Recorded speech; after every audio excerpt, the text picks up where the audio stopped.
Hey, good morning, everybody. It's midweek. It's Wednesday. A little clogged up here. Sorry about that.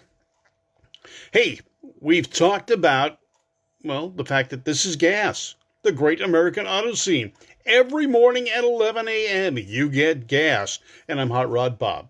Thanks for joining me this morning. We've talked about the cars that got away. The car you owned, the truck you owned, that you sold, you wish you never sold, you wish you kept it, but it's gone. Gone to another home, another owner, another driver, an accident, or what have you. The car's gone, the one that got away. What about the ones you couldn't get away from soon enough?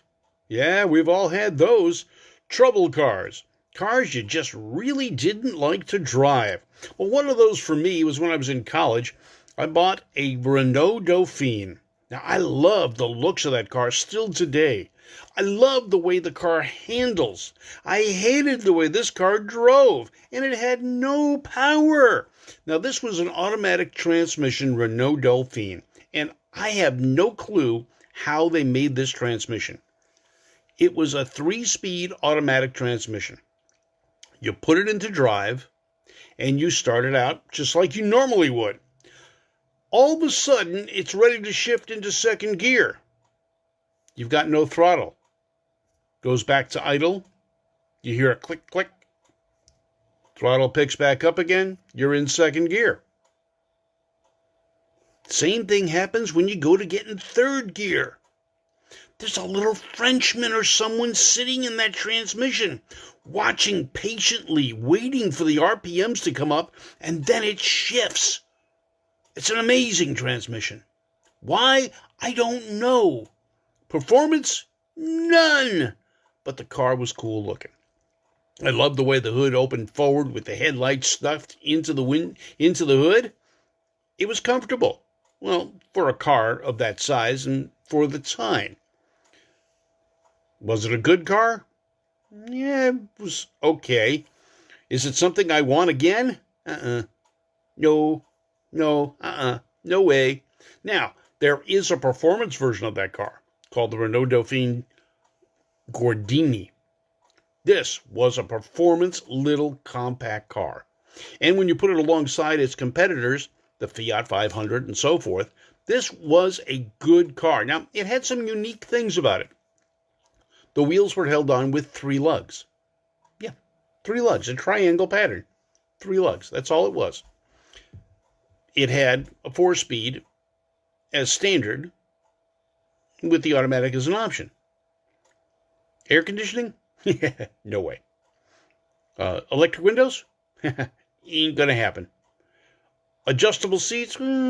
Somewhat. Power steering? Didn't need it. You could pick that car up by yourself. Good looking car, though. Do I want one back? No. Now, another car I had later on in life, as a working person, was a Via Cross. What's a Via Cross? Well, look at my page, you'll see a picture of it. But it was a vehicle that came out from Isuzu that was not a crossover. They took the 2-door Trooper chassis. The 2-door Trooper was not available in the States. They came up with this swoopy, stylish-looking body. From the outside, it looked pretty cool. It was a 2-door, which made it very difficult for people to get into the back seat. Even though the doors were relatively long, the gap between the seat and the back was not really there. The other thing it had is it had a built-in tire holder in the tailgate. That might be considered good, except that it sat so high and the tires were so big, it encroached into the rear window. You had a mail slot rear window. You couldn't tell if there were cars behind you sometimes. The car was an amazing blind spot. Powered by a V6, reasonable performance for the time. Fuel mileage, less than 20 on the highway. Ride, short wheelbase, SUV, bumpy. Hit a bump, you could bottom that suspension. No problem. Automatic transmission, no manual transmission available. What color would you like? Well, the year that I had, you got it in silver. That was it. No other color choices. Now, the following year, they came out with yellow and or maroonish red, and it was still the same ugly car that drove like crap. But it was a special edition vehicle from Isuzu, and they wanted to promote their progressiveness and their ability to make exciting vehicles, and it didn't work. Now, I've never owned one, but we've heard the stories of the Pontiac Aztek. Yes, the stagecoach on wheels. Generous Motors marketing people decided this would be an excellent car and people would flock to buy it. The salespeople said, "We don't want it. Ain't going to sell." General Motors decided they were going to produce about 100 to 200,000 of these a year. Marketing said, "You'll sell 20,000 maybe." Sales, 20,000. Did people flock to the market to buy these? No. Did they want to get rid of it after they got it? Yeah. Did they have any resale? No. Are there cars like that? Yeah. Will there still be cars like that? You betcha. There's going to be a lot of things like that. So what kind of cars did you have that you didn't like, that you couldn't get rid of quick enough? Roseanne, you've only had a handful of cars. Well, not even a handful. You've had 2. Well, 3 if you count what Jonathan has. But you like those cars, and they get you around. And that is the important thing to most people. They're utilitarian. They're not bought for style. They're not bought for their panache. They're not bought for their luxury. They get you from point A to point B. Now, if you're someone like me, and most of you that are watching this right now are, the car is more of an extension of yourself. Now, Sam, he says he had it. Aztec owners loved them.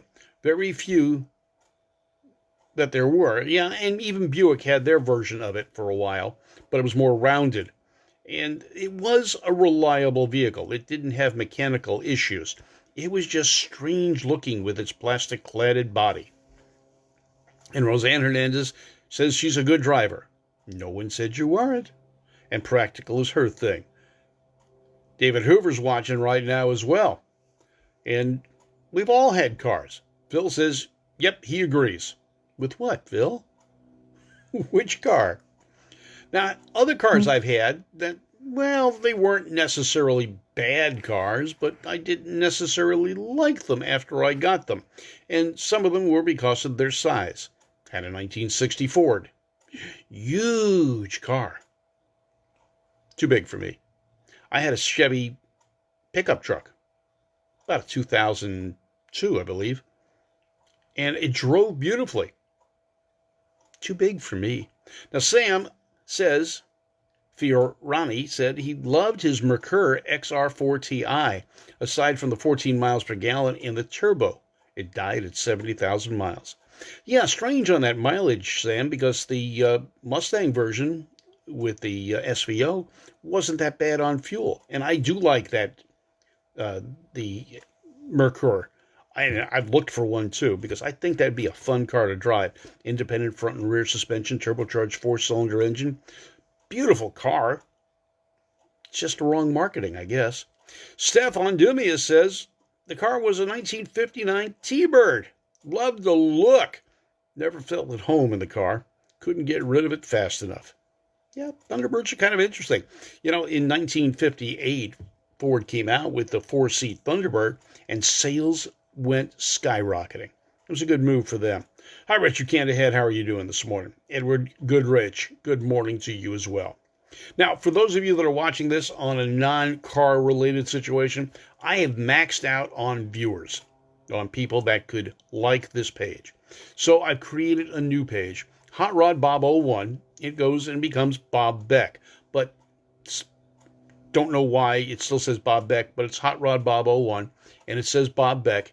And the way you'll know you're on the right Bob Beck page then is my little cartoon characters facing the opposite direction from the other side. So this side, I'm facing, let's see where I am here. Find me in just a moment here. Okay, on this page, I'm facing to the right. On the new page, I'm facing to the left. Yeah, Sam, the only way I would get an XR4 Ti is a stick. I don't care for automatic transmissions, even though I have a few of them right now. The majority of the cars I like driving on a daily basis would be a manual transmission. Phil Hoffman says 86 Mustang with the SVO package, similar to the XR4 Ti in concept. And that is another car. Now, here's the SVO. For a while, it lost value tremendously. Now, trying to find a stock and a good one is tough, and they're going up in prices. Good morning, Yvonne. How are you doing this morning? All right.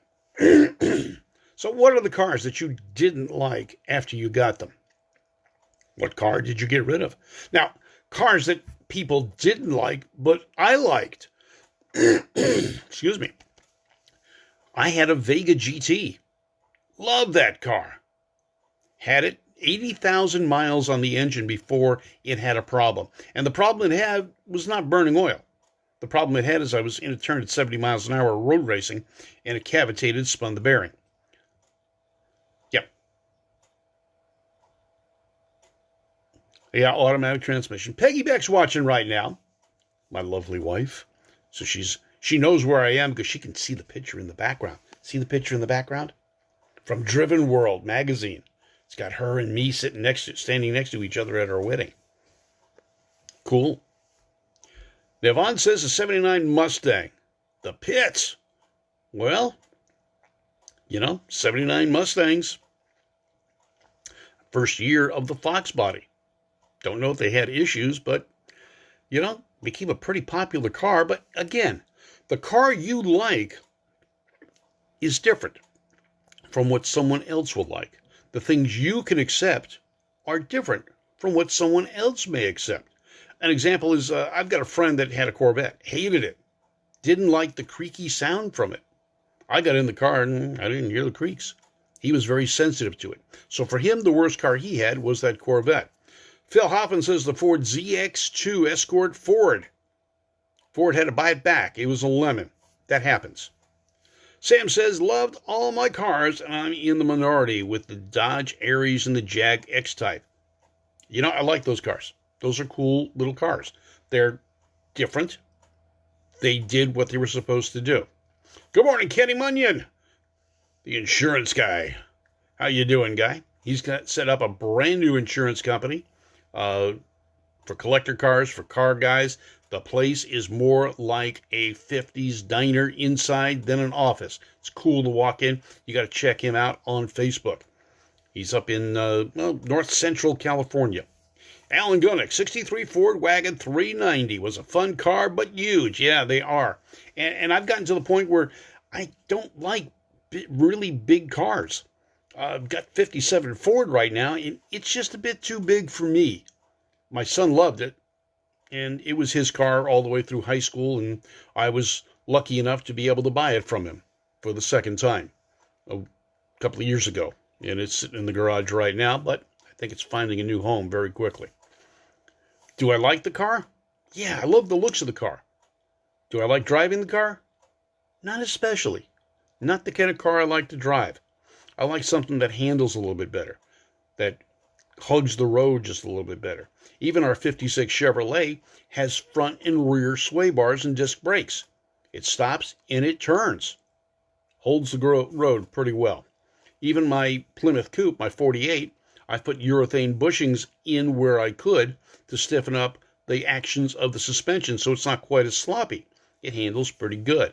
Even put a rear sway bar on it for a while. I took that off because I got a little bit too tail happy. But I love driving that car. Now, someone else would drive that car and go, oh, no power steering. Oh, visibility. Oh, it's sluggish. But it's what I like. So again, not every car is a bad car. Not every car is a good car. The car you want to get rid of is the car that you don't like. And remember, if you don't like a car, you're not going to take care of that car. And that is very important on the longevity. For example, the Vega. People hated them. The reliability was in the toilet if you didn't take care of it. Now, for me, at the time I owned it, I was an auto shop teacher. Every month, I changed the oil. It's about 2,000 miles. And it became a class project. Let's change the oil, do the filter, adjust the points. It still had points back then. And, if necessary, adjust the valves. In that case, that you measured it, and there were little pieces you put in on top of the lifters to get the gap correct. It was a teaching experience. Now, I drove that car for about 100,000 miles. I did blow the engine at 80. The second engine, though, did burn oil like the traditional Vega engine supposedly did. What we did to fix that was, first off, did a valve job, just because we had to take the head off anyway. We put in new guides, and we put umbrella valve seals on that. That stopped the oil burning on that car. Now, we still had the issue with the cylinder head gasket to the aluminum block. Again, another problem for the Vega. Copper coat on the gasket, and I torqued the head, checked the head every couple of months, and made sure it was tight and down. Never had another problem like that. So there are things that are bad with cars, there are things that are good with cars, and sometimes if you know how to address them, you accept them. Now, a Volkswagen Beetle, here's an example of a car where you've got to address things. Volkswagen Beetle, considered one of the best cars in the world, lots of people had them. Those things were maintenance intensive. Every month I would change the oil, about 2,000 to 3,000 miles. I'd have to torque the heads and adjust the valves. That was a routine Saturday morning maintenance. Oil change, valve adjustment, torque the heads. If you didn't do it, the heads got loose, the valves got out of adjustment, the car would run like crap, the oil tubes would leak, and you had problems. Had to adjust the points too. Now, in my case, I made it even more difficult. I put a dual-point distributor in mine. Not a big deal. 12-meter worked just fine. I can adjust the points in just a matter of moments. As far as doing the engine oil change, torque the heads, and adjust the valves, that was a couple of hours spent in the morning, leisurely, not really rushing it. Put it up on stands, get underneath, get it done. It was what you accepted. Didn't make it a bad car. Just a lot of people weren't into maintenance. And the Europeans, for the most part, have more maintenance on their cars than American cars do. Why? They expect people to take care of their cars there. In the U.S., we expect the car to take care of us. A little bit different philosophy. Anyway, this is Hot Rod Bob. You got gas, the morning edition, brought to you by Service Tech Service Equipment, where you get the equipment you need for the shop you've got. Work on your car with the proper equipment. I do. You should too. I'm Hot Rod Bob. You've got gas, the morning edition. Have a great day. Getting ready to go to Bonneville for me. We're going up to Bonneville. We're going up to Utah. Going to see the land speed races this next week. And going to meet a lot of friends. A lot of people that are watching us right now are headed their way as well. You guys take care. We'll talk to you tomorrow. And we'll talk about something else interesting. And always, Gasaholics will be here. Thank you for tuning in. I'm Hot Rod Bob. You've got gas. Roseanne Hernandez, we will see you in a couple of days. Take care.